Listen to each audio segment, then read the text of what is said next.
시편 76편 1절에서 12절입니다. 키워드는 경외받으실 하나님, 우리의 주권자, 참된 평안입니다.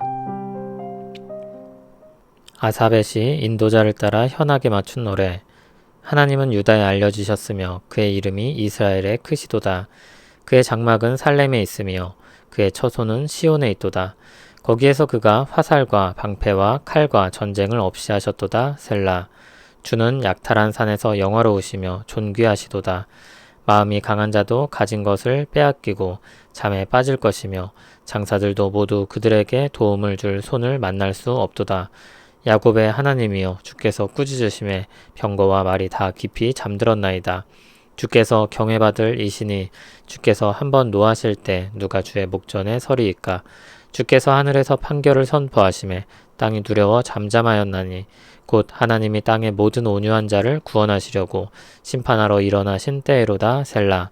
진실로 사람의 노여움은 주를 찬송하게 될 것이요 그 남은 노여움은 주께서 금하시리이다. 너희는 여호와 너희 하나님께 서원하고 갚으라. 사방에 있는 모든 사람도 마땅히 경외할 이에게 예물을 드릴지로다. 그가 고관들의 길을 꺾으시리니 그는 세상의 왕들에게 두려움이시리로다. 아멘. 오늘 시편은 아사벳이 인도자를 따라 현악에 맞춘 노래라는 제목이 달려 있습니다. 인도자를 따라 현악에 맞춘 노래이므로 이 시는 공동체가 함께 부르는 노래입니다. 어떤 노래를 주님의 백성들이 부르는지 한번 살펴보겠습니다. 1절에서 3절을 보면 하나님에 대해 먼저 노래합니다. 하나님은 크신 하나님입니다. 그 이름이 이스라엘에게 알려졌습니다. 하나님의 큰 구원이 베풀어졌다는 것입니다. 2절을 보면 하나님의 장막이 살렘에 있다고 했는데 살렘은 예루살렘의 줄임말입니다. 살렘에 있다, 시온에 있다는 것은 그 땅을 하나님이 자기 처소로 삼아서 돌보신다는 것을 상징합니다. 3절을 보면 하나님이 그 땅에 평화를 주셨습니다. 평화는 저절로 얻어지지 않습니다. 4절에서 6절을 보면 하나님의 용맹을 노래합니다. 전쟁을 이기고 승리를 통해 얻은 평화, 그것을 용사이신 하나님께서 주신 것입니다.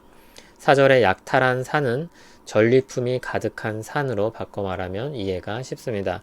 전쟁에서 승리한 하나님에 대한 묘사입니다.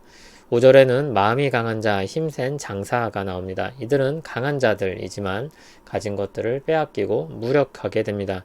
그들의 강함과 그들의 무력함이 대비됩니다. 어째서 강한 자들이라고 하면서도 그들이 무력하게 되었다고 말할 수 있을까요?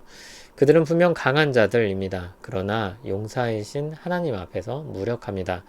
하나님은 6절에 나오듯 병거와 말을 한번 꾸짖으면 모두 침묵하게 만드는 강력한 용사이십니다. 7절에서 9절은 그러한 하나님을 찬양합니다. 주님은 경외를 받으실 분입니다. 주님의 분노 앞에 아무도 설 수 없습니다. 주님의 분노는 사람들의 감정적인 분노와는 다릅니다. 공정한 판단에 의한 악에 대한 분노입니다. 그래서 8절을 보면 주께서 하늘에서 판결을 선포하시자 땅이 두려워 잠잠하였다 했습니다. 9절에는 8절의 의미를 더 밝혀주고 있습니다. 하나님은 땅의 모든 온유한 자를 구원하시려고 일어나셔서 심판하시는 분입니다. 억눌린 사람들을 일으키시기 위해서 악을 꺾으시는 하나님입니다. 10절에서 12절 마지막 여는 찬송의 결론입니다. 10절은 문장 해석이 어려운데 12절과 연결해서 읽으면 다음과 같은 의미로 읽을 수 있습니다. 앞부분은 사람의 분노가 하나님께 대한 찬송이 된다고 했는데 하나님께서 12절 말씀처럼 고관들의 길을 꺾으시기 때문입니다. 뒷부분은 그 남은 노여움을 주께서 금하신다고 하셨는데 12절 말씀처럼 하나님이 세상의 왕들에게 두려움이 되시기 때문입니다. 그분의 통치 아래 죄악이 억제되는 것입니다. 11절에서는 강력하고 의로우신 하나님께 서원하고 갚으며 마땅한 예물을 드리라고 했습니다. 하나님께 충성하라는 것입니다. 12절은 결론적으로 하나님의 권세를 다시 한번 선포합니다. 주님은 모든 높은 사람들을 꺾으시는 분으로서 세상에서 가장 높은 왕들도 하나님이 두려워해야 할 것입니다. 시편 76편은 이스라엘이 하나님의 구원받은 역사를 토대로 승리와 평화를 주시는 주권자를 노래하는 시입니다. 이 시에서 두드러지는 하나님에 대한 묘사 중에 하나는 강력한 용사이신 하나님입니다. 하나님은 세상에서 가장 강력한 힘을 가진 분입니다. 이름만 신인 분이 아닙니다.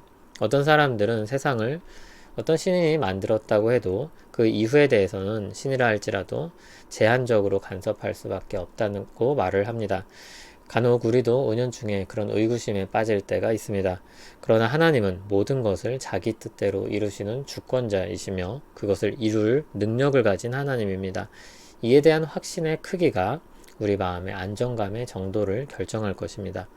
어정쩡한 힘을 가진 권세자는 일시적이고 부분적인 평화를 가져올 수 있을 것입니다. 만약에 힘만 가진 독재자라면 질서를 빠르게 잡을 것이지만 평화를 주지는 않을 것입니다. 우리가 섬기는 하나님은 그 모든 부족한 것들이 없는 참 하나님이심을 기억하시기 바랍니다. 그리고 주님의 공동체로서 함께 이 시편 76편의 고백을 드리길 바랍니다. 이 시편의 하나님이 우리 하나님이십니다. 이 땅의 평화는 주님이 다시 오실 날 우리에게 비로소 도래하게 될 것입니다. 많은 사람들이 마음의 평안을 얻기 원합니다. 그러나 이 땅 어디서 참 평화를 얻을 수 있겠습니까? 하나님 안에서 평안을 얻기 전까지 우리 마음이 쉼을 얻을 수 없습니다. 하나님과 더불어 살도록 창조된 사람의 마음이 이 세상의 그 어떤 것으로도 채울 수 없는 것입니다. 죄로 인해 뒤틀리고 변질된 이 세상에 그 무엇으로 우리 마음을 채울 수 있겠습니까? 무엇을 얻는다고 한들 그것이 영원하지 않을 것인데 우리 마음에 참 평화를 줄 수 있겠습니까? 참 평안을 얻기 원한다면 가장 높은 권세와 가장 강력한 힘을 가진 하나님께로 나아가야 합니다. 그 안에서만 쉼을 얻을 수 있습니다. 우리를 그 쉼으로 부르신 주님께서 친히 우리의 싸움에 동참하셨습니다. 한 사람으로 오셔서 한 사람으로 사시고 믿음으로 승리하시고 사탄을 무력화시키셨습니다. 죄에서 우리를 건지셨습니다. 주님의 그 놀라운 은혜의 십자가에서 우리를 모든 죄악으로부터 건지셨습니다. 장차 그분이 다시 오실 날 이 세상의 모든 힘들을 굴복시키실 것입니다. 온 땅을 모든 악에서 건지실 것입니다. 그때 주님을 믿는 자들은 주님과 함께 승리의 대열에 함께 오르게 될 것입니다. 거기서 하나님을 찬송할 것입니다. 그 믿음을 가진 자의 오늘은 다를 수밖에 없습니다. 참 평화의 날이 올 것을 믿는 사람들에게는 지금 괴로움과 슬픔이 있을지라도 그 모든 것들이 사라질 날을 고대하기 때문입니다. 오늘을 견디고 다르게 살 수 있는 소망을 가지는 것입니다. 주 안에 우리 소망이 있음을 기억하길 바랍니다. 우리의 유일한 소망이 되시는 주님을 찬송합니다. 우리를 모든 죄에서 건지시고 믿음으로 승리하게 하시는 주님, 오늘도 우리를 붙잡아 주시옵소서. 그 강한 팔로 우리를 붙드실 때 우리는 비로소 흔들리지 않을 수 있습니다. 우리 마음에 참 평화를 주시는 주님을 찬송합니다. 예수님 이름으로 기도합니다. 아멘.